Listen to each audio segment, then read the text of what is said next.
ಜಗತ್ತೇ ಮುಗಿದು ಬಿಡುತ್ತಾ ಹೇಗೆ? ಸ್ಟಾಕ್ ಮಾರ್ಕೆಟ್ ಬೀಳ್ತಾ ಇರುವಂತಹ ರೀತಿಯನ್ನು ನೋಡಿದರೆ ನಿನ್ನೆ ಎನ್ವಿಡಿಯಾ ಒಂದು ದಿನಕ್ಕೆ $600 ಬಿಲಿಯನ್ ಮಾರ್ಕೆಟ್ ಕ್ಯಾಪನ್ನು ಕಳೆದುಕೊಳ್ತು. ಭಾರತದ ಟಾಪ್ 3 ಕಂಪನಿಗಳ ಮಾರ್ಕೆಟ್ ಕ್ಯಾಪನ್ನು ಆ್ಯಡ್ ಮಾಡಿದರೆ $600 ಬಿಲಿಯನ್ ಆಗೋದಿಲ್ಲ. ಆದರೆ ಅಷ್ಟು ಮಾರ್ಕೆಟ್ ಕ್ಯಾಪಿಟಲೈಸೇಷನನ್ನು ಒಂದೇ ದಿನದಲ್ಲಿ ಎನ್ವಿಡಿಯಾ ನಿನ್ನೆ ಕಳ್ಕೊಂಡಿದೆ.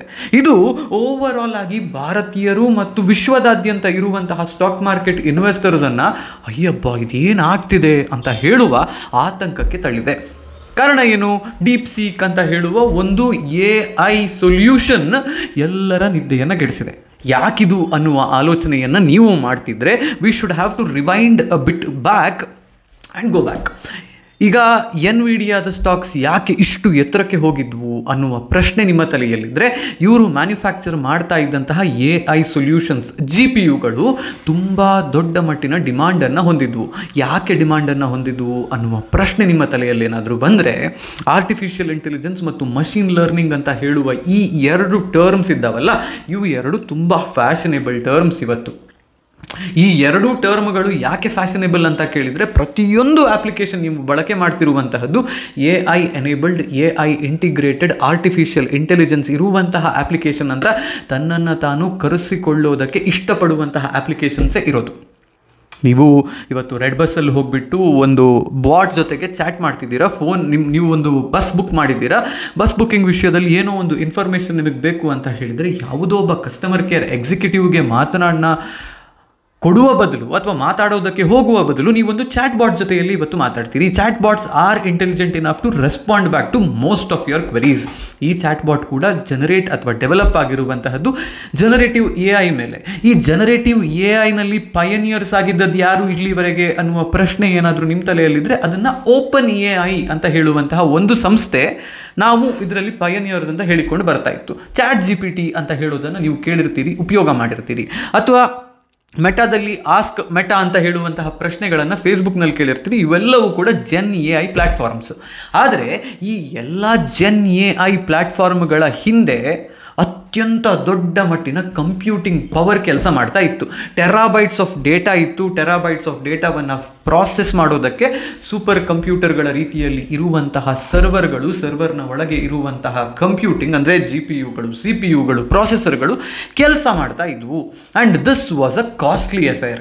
ಈಗ ಡೀಪ್ ಸೀಕ್ ಬಂದಿದೆ, ಹೇಳ್ತಾ ಇದೆ ನಿಮ್ಮ ಲ್ಯಾಪ್ಟಾಪ್ನಿಂದನೇ ಇವರು ಮಾಡ್ತಿರೋದನ್ನು ನಾವು ಮಾಡ್ತೀವಿ ಅಂತ. ಅಂದರೆ what computing power a data centre was providing you.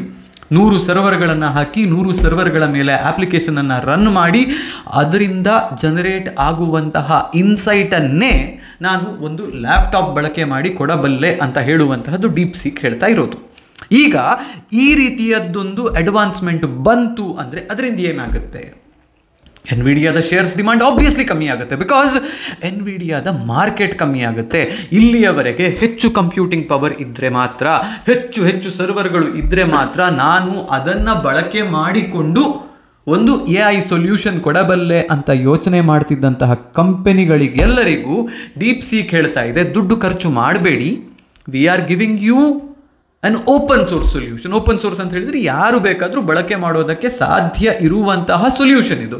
Open source ಸೊಲ್ಯೂಷನನ್ನು ಕೊಡ್ತಿದ್ದೀವಿ, ಲೈಬ್ರರೀಸನ್ನು ನಾವು ಓಪನ್ ಸೋರ್ಸ್ ಮಾಡ್ತೀವಿ, you can use, you can develop whatever you want ಅಂತ ಹೇಳ್ತಾ ಇದ್ದಾರೆ. ಹೀಗೆ ಹೇಳಿದಾಗ ಏನಾಗುತ್ತೆ?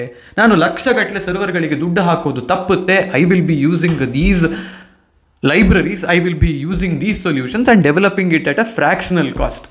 ಡೇಟಾ ಸೆಂಟರ್ಗೆ ಡಿಮಾಂಡ್ ಇರೋದಿಲ್ಲ, ತುಂಬ ದೊಡ್ಡ ಮಟ್ಟಿನ ಸರ್ವರ್ಗಳ ರಿಕ್ವೈರ್ಮೆಂಟ್ ಇರೋದಿಲ್ಲ, ಹಾಗಾಗಿ ಸರ್ವರ್ ಸೊಲ್ಯೂಷನ್ಗಳ ಅಗತ್ಯ ಇರೋದಿಲ್ಲ.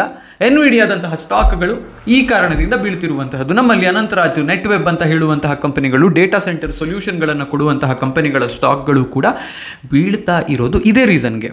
ಬಟ್ ಇಂತಹದ್ದನ್ನು ನೋಡಿ ನನಗೆ ಅನುಭವ ಇರುವ ಕಾರಣ ನಾನು ನಿಮಗೊಂದಿಷ್ಟು ವಿಷಯವನ್ನು ಇಲ್ಲಿ ಹೇಳ್ತಿದ್ದೀನಿ.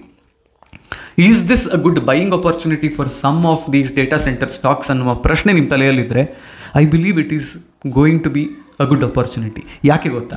ನಾವು ಹುವೈ ಅಂತ ಹೇಳುವಂತಹ ಒಂದು ಕಂಪನಿಯ ಬಗ್ಗೆ ಇಲ್ಲಿ ಸ್ವಲ್ಪ ನೋಡಬೇಕು. ಆ್ಯಪಲ್ಗೆ ಮತ್ತು ಸ್ಯಾಮ್ಸಂಗ್ಗೆ ಕಾಂಪೀಟ್ ಮಾಡಿಕೊಂಡು ಬಂದಿದ್ದಂತಹ ಚೈನೀಸ್ ಬ್ರ್ಯಾಂಡ್ ಆಫ್ ಫೋನ್ ಇದು. ಆದರೆ ಇವರ ಮೇಲೆ ನೇರವಾಗಿ ಅಮೆರಿಕದವರು ರಿಸ್ಟ್ರಿಕ್ಷನ್ ಹಾಕಿದರು. ಚೈನೀಸ್ ಚಿಪ್ಸೆಟ್ಗಳ ಬಳಕೆಯನ್ನು ನೀವು ಮಾಡ್ತಿದ್ದೀರಿ, ಚೈನಾದ ಜೊತೆಯಲ್ಲಿ ನಿಮ್ಮ ಸಂಬಂಧ ಚೆನ್ನಾಗಿದೆ, ಅಥವಾ ಯು ಆಪರೇಟ್ ಫ್ರಮ್ ಚೈನಾ ಅಂತ ಹೇಳುವ ಕಾರಣಕ್ಕೆ ಅವರನ್ನು ಬ್ಲಾಕ್ ಮಾಡಿದರು. ಅವರನ್ನು ಬ್ಲಾಕ್ ಮಾಡಿದ ಮೇಲೆ ಏನಾಯಿತು, ಆ್ಯಪಲ್ ಮುಂದೆ ಬಂತು, ಸ್ಯಾಮ್ಸಂಗ್ಗೆ ಕಾಂಪೀಟ್ ಮಾಡುವವರು ಯಾರೂ ಇರಲಿಲ್ಲ. These two have established an extremely good amount of market share in the world. ನನ್ನ ಪ್ರಕಾರ similar thing will come across, ಅಥವಾ similar thing will happen with DeepSeek in future. ಏನಾಗುತ್ತೆ ಇಲ್ಲಿ ಅನ್ನುವ ಪ್ರಶ್ನೆ ನಿಮ್ಮ ತಲೆಯಲ್ಲಿದ್ದರೆ, ಇವರ ಮೇಲೆ ಒಂದಿಷ್ಟು ರೆಗ್ಯುಲೇಟರಿ ರಿಸ್ಟ್ರಿಕ್ಷನ್ಸ್ ಖಂಡಿತವಾಗಿಯೂ ಫ್ಯೂಚರ್ನಲ್ಲಿ ಬರುತ್ತೆ. ಬಿಕಾಸ್ US ಕಂಪನೀಸ್ ಆಗಲಿ, US ಗವರ್ಮೆಂಟ್ ಆಗಲಿ, US ಡಿಪಾರ್ಟ್ಮೆಂಟ್ ಆಫ್ ಡಿಫೆನ್ಸ್ ಆಗಲಿ, ಯಾರೂ ಕೂಡ ಚೈನಾದಿಂದ ಆಪರೇಟ್ ಆಗ್ತಾ ಇರುವಂತಹ ಒಂದು AI ಸೊಲ್ಯೂಷನ್ಗೆ ಅಥವಾ AI ಟೂಲ್ಗೆ ತಮ್ಮ ಡೇಟಾವನ್ನು ಕೊಡೋದಕ್ಕೆ ಸುತಾರಾಮ್ ಒಪ್ಪೋದಿಲ್ಲ. Because already they are varied about how much of information China knows about US or other countries. ನೇರವಾಗಿ ನೀವೊಂದು US ಕಂಪನಿಗೆ ಕೆಲಸ ಮಾಡ್ತಿದ್ದೀರಿ ಅಂತ ಹೇಳಿದರೆ, within the span of few months you are going to see directives which state do not update or use any of company data, any secret information when communicating with this kind of AI solution. But DeepSeek open source ಆಗಿರುವ ಕಾರಣ ಇದರ ಲೈಬ್ರರಿಯನ್ನು ಮಾತ್ರ ಎತ್ತಿಕೊಂಡು ಏನಾದರೂ ಒಂದಿಷ್ಟು ಸೊಲ್ಯೂಷನ್ಗಳನ್ನು ಕೊಡ್ತೀವಿ ಅಂತ ಹೊರಡುವ ಕಂಪನಿಗಳ ಸಂಖ್ಯೆಯೂ ಕೂಡ ಕಮ್ಮಿ ಇರಲಾರದು. There will be a lot of people who are going to introduce these solutions as well. So ನನ್ನ ಪ್ರಕಾರ DeepSeek ಬಂದಿದೆ ಅಂತ ಆದಾಗ ಮುಂದೆ ಆಗಬಹುದಾದಂತಹ ಕೆಲವೊಂದಿಷ್ಟು ವಿಷಯಗಳೇನು ಅಂತ ಹೇಳಿದರೆ, US will come with the regulatory restriction for use of DeepSeek kind of technology.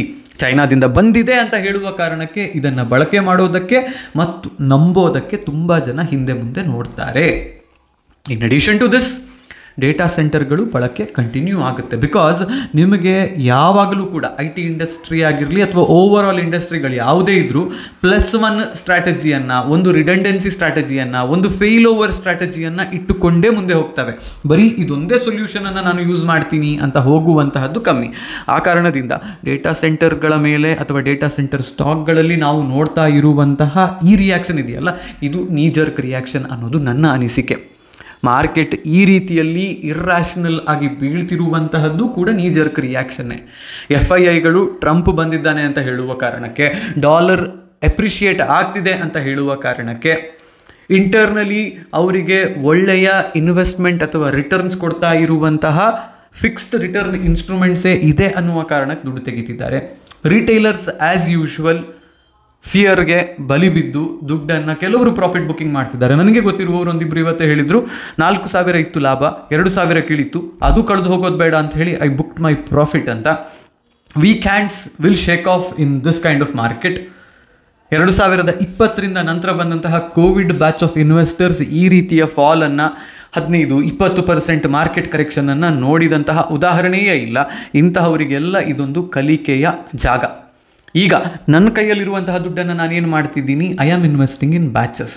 ಯಾವುದೇ ಒಂದು ಫಾಲ್ನಲ್ಲಿ ನೇರವಾಗಿ ನನ್ನ ಹತ್ರ ಇರುವಂತಹ 100% ದುಡ್ಡನ್ನು ನಾನು ಇನ್ವೆಸ್ಟ್ ಮಾಡ್ತಾ ಇಲ್ಲ. I bought the dip, that dip again ಅಂತ ಹೇಳುವಂತಹ ಮೀಮ್ಸ್ ನೀವು ನೋಡಿರ್ತೀರಿ.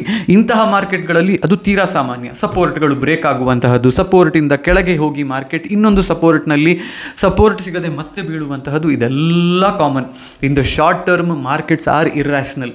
ಫಿಯರ್ ಗ್ರಿಪ್ಸ್ ದ ಮಾರ್ಕೆಟ್ ಅಂತ ಹೇಳಿ ಆದಾಗ, ಹೆದರಿಕೆ ಹುಟ್ಟಿದಾಗ ಜನರು ಈ ರೀತಿಯ ಡಿಸಿಷನ್ಸನ್ನು ತಗೋತಾರೆ, ದುಡ್ಡನ್ನು ಕಳ್ಕೋತಾರೆ. But does that mean the market is going to close tomorrow? ಇನ್ನೊಂದು 10 ದಿನದಲ್ಲಿ ಮಾರ್ಕೆಟ್ ವೈಪೌಟ್ ಆಗುತ್ತೆ, 22,000 ನಿಫ್ಟಿ 0ಗೆ ಬರುತ್ತೆ ಅಂತ ಏನಾದರೂ ಆಲೋಚನೆಯನ್ನು ನೀವು ಮಾಡ್ತಿದ್ರೆ ಖಂಡಿತ ಕನಸು ಕಾಣ್ತಿದ್ದೀರಿ. Nothing of that sort is going to happen. ಯಾರಿಗೂ ಗೊತ್ತಿಲ್ಲ ಇಲ್ಲಿ ಸಪೋರ್ಟ್ ಇದೆ ಅಂತ. ಸಪೋರ್ಟ್ ನಾನು ಲೆವೆಲ್ಸ್ ಹೇಳ್ಬೋದು, 21,000 ಒಂದು ಲೆವೆಲ್ ಇದೆ, 20,000 ಲೆವೆಲ್ ಇದೆ, 19,000 ಲೆವೆಲ್ ಇದೆ ಅಂತ. Every time a support breaks, people will come with a new support level stating ಇಲ್ಲಿಲ್ಲ, ಇಲ್ಲಿಂದ ಕೆಳಗೆ ಇಲ್ಲೊಂದು ಸಪೋರ್ಟ್ ಇದೆ ಅಂತ. But when markets fall in this fashion, ಯಾವ ಸಪೋರ್ಟ್ಗೂ ಕೂಡ ದೊಡ್ಡ ವ್ಯಾಲ್ಯೂ ಇರೋದಿಲ್ಲ. 20,000 ಬೇಕಿದ್ರು ಈ ಮಾರ್ಕೆಟ್ ಟೆಸ್ಟ್ ಮಾಡಬಹುದು, 19,000 ಬೇಕಿದ್ರು ಈ ಮಾರ್ಕೆಟ್ ಟೆಸ್ಟ್ ಮಾಡಬಹುದು. ಆದರೆ ನೀವೇನು ಮಾಡಬೇಕು ಇಂತಹ ಮಾರ್ಕೆಟ್ನಲ್ಲಿ? You should not become irrational when the markets are irrational. ಈ ಮಾರ್ಕೆಟ್ನಲ್ಲಿ ಹೀಗಾಗಿದೆ ಅಂತ ಹೇಳುವ ಕಾರಣಕ್ಕೆ, ಎಲ್ಲ ಸ್ಟಾಕ್ಗಳು ಬೀಳ್ತಿದ್ದಾವೆ ಅಂತ ಹೇಳುವ ಕಾರಣಕ್ಕೆ ನಿಮ್ಮ ಸ್ಟಾಕ್ಗಳನ್ನು ನೀವು ಮಾರಾಟ ಮಾಡಿದರೆ you will be losing money. Simple example, DMart ಅವರ ಬಿಸ್ನೆಸ್ಗೆ ಏನಾದರೂ ಇಂಪ್ಯಾಕ್ಟ್ ಆಗುತ್ತಾ? ಶಾರ್ಟ್ ಟರ್ಮ್ ನೀಜರ್ಕ್ ಇರಬಹುದು, over time they are going to gain momentum. Polycab wires and cables, ಈಗ ಡೀಪ್ ಸೀಕ್ ಬಂದಿದೆ, ಅಮೆರಿಕಾದಲ್ಲಿ ಟ್ರಂಪ್ ಪ್ರೆಸಿಡೆಂಟ್ ಆಗಿದ್ದಾನೆ ಅಂತ ಹೇಳುವ ಕಾರಣಕ್ಕೆ ಭಾರತದಲ್ಲಿ ಮನೆ ಕಟ್ಟುವವರ ಸಂಖ್ಯೆ ಕಮ್ಮಿ ಆಗುತ್ತಾ? ನಿಮ್ಮ ಮನೆಯಲ್ಲಿ LED ಲೈಟ್ ಬರ್ನ್ ಆಯಿತು ಅಂತ ಹೇಳಿದರೆ ಆ ಬಲ್ಬನ್ನು ನೀವು ರಿಪ್ಲೇಸ್ ಮಾಡದೇ ಇರ್ತೀರಾ? ಕೇಬಲ್ಗಳ ಬಳಕೆ ಮಾಡದೇ ಇರ್ತೀರಾ ನೀವು? ಇಂತಹ ಬಿಸ್ನೆಸ್ಗಳು, ಪಿಡಿಲೈಟ್ ಇಂಡಸ್ಟ್ರೀಸ್ ಫಾರ್ ಎಕ್ಸಾಂಪಲ್, ಅದು ಕೂಡ ಈಗ ಬಿದ್ದಿದೆ. ಈಗ ನಿಮ್ಮ ಪ್ರಕಾರ ಈ ಟ್ರಂಪ್ ಬಂದಿರುವ ಕಾರಣ ಅಥವಾ ಡೀಪ್ ಸೀಕ್ ಬಂದಿರುವ ಕಾರಣ ಮರಗಳನ್ನು ಜಾಯಿನ್ ಮಾಡೋದಕ್ಕೆ ಎಡೆಸಿವ್ಸ್ ಬೇಕು, ಪೇಂಟ್ ಮಾಡೋದಕ್ಕೆ ಗಮ್ ಬೇಕು, ಎಲ್ಲದಕ್ಕೂ ಬೇಕಾಗಿರುವಂತಹ ಎಡೆಸಿವ್ಗಳನ್ನು ಕೊಡುವಂತಹ ಕಂಪನಿ ಬಿಸ್ನೆಸ್ನಿಂದ ಹೊರಗೆ ಹೋಗುತ್ತಾ? ಇಲ್ಲ ಅಲ್ವಾ? So this is what it is. Fear ಮಾರ್ಕೆಟ್ನಲ್ಲಿ ಗ್ರಿಪ್ ಆದಾಗ ಅನ್ನೆಸೆಸರಿಯಾಗಿ ಭಯಂಕರ ಇನ್ಫಾರ್ಮೇಷನ್ ಓವರ್ಫ್ಲೋ ಆಗ್ತಿರುತ್ತೆ. ಈ ಇನ್ಫಾರ್ಮೇಷನ್ ಓವರ್ಫ್ಲೋಗೆ ಬಲಿ ಬಿದ್ದು ಗೊತ್ತಿರುವ ಮಾಹಿತಿಯನ್ನೂ ನಾವು ಮರೆತು, ಗೊತ್ತಿರುವ ಫಂಡಮೆಂಟಲ್ಸನ್ನು ನಾವು ಮರೆತು ಹೆದರಿ ಹೋಗ್ತೀವಿ. ಇಂತಹ ಡಿಸಿಷನ್ಗಳನ್ನು ನಾವು ಮಾಡಬಾರ್ದು. ಇಂತಹ ಮಾರ್ಕೆಟ್ಗಳಲ್ಲಿ ಏನು ಮಾಡಬೇಕು ನಾವು ಅಂತ ಹೇಳಿದರೆ, ಪೀಸ್ಫುಲ್ಲಾಗಿ ಆರಾಮದಲ್ಲಿ ಇರೋದನ್ನು ಅಭ್ಯಾಸ ಮಾಡಿಕೊಳ್ಬೇಕು. Extremely difficult when you are new to the market. 6-7 ವರ್ಷಗಳ ಕಾಲ ಮಾರ್ಕೆಟನ್ನು ನೋಡಿದ ಮೇಲೆ, ಪ್ರತಿಯೊಂದು ಮಾರ್ಕೆಟ್ ಕ್ರ್ಯಾಶ್ನಲ್ಲಿ ತಲೆಬಿಸಿ ಮಾಡಿಕೊಂಡು ಬದುಕಿದ ಮೇಲೆ ಇವತ್ತು ನನಗಿದು ಅರ್ಥ ಆಗಿದೆ. I am not worried, because long ಟರ್ಮ್ನಲ್ಲಿ ನನ್ನ ದುಡ್ಡು ನನಗೆ ಬೇಕಾದಂತಹ ರಿಟರ್ನ್ಸನ್ನು ಕೊಡುತ್ತೆ ಅನ್ನುವಂತಹ ಗ್ಯಾರಂಟಿ ನನಗಿದೆ. ನನ್ನ ಕೈಯಲ್ಲಿರುವಂತಹ ಸ್ಟಾಕ್ಗಳ ಚಾಯ್ಸ್ ಕೂಡ ಚೆನ್ನಾಗಿದೆ ಅನ್ನುವಂತಹ ನಂಬಿಕೆಯೂ ನನಗಿದೆ. ಇದಿಷ್ಟು ನಿಮ್ಮ ಹತ್ರ ಇದೆ ಅಂತ ಹೇಳಿದರೆ ಆದಷ್ಟು ಈ ನಾಯ್ಸ್ಗೆ ಬಲಿ ಬಿಡೋದನ್ನು ಕಮ್ಮಿ ಮಾಡಿಕೊಳ್ಳಿ. Everything will fall in place. ಇದು ಇವತ್ತಿನ ವಿಡಿಯೋ. ನಿಮ್ಗೆ ಇಷ್ಟ ಆಯಿತು ಅಂತ ಯೋಚನೆ ಮಾಡ್ತೀನಿ. ಇಷ್ಟ ಆಗಿದ್ದರೆ ಬೇರೆಯವ್ರ ಜೊತೆಯಲ್ಲೂ ಶೇರ್ ಮಾಡಿ. ಹೋಗಿ ಬರ್ತೀನಿ. ನಾನು ನಿಮ್ಮ ಆಶೀಶ್ ಸರಡ್ಕ.